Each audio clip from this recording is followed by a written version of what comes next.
Karena kata Allah Subhanahu wa taala, mereka adalah wali, wa ma yataqarrabu ilayya bin nawafil hatta uhibbah.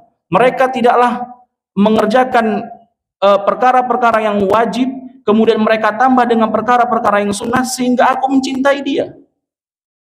Bagaimana mungkin dikatakan dia seorang wali kalau lisannya selalu caci maki yang keluar?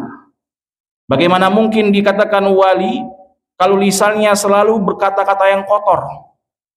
Padahal Allah Subhanahu wa taala mengatakan tentang sifat wali ini dalam surat Yunus ayat 62, ala inna awliya Allahi la khaufun alaihim wa la hum yahzanun alladzina amanu wa kanu yattaqun.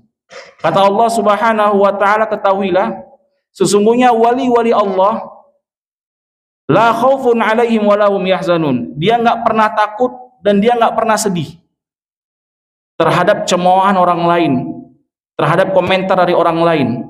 Kemudian kata Allah Subhanahu wa taala, alladzina amanu wa kanu yattaqun. Wali-wali Allah ini adalah mereka yang beriman dan mereka yang bertakwa. Mereka yang beriman dan mereka yang bertakwa, ini wali Allah.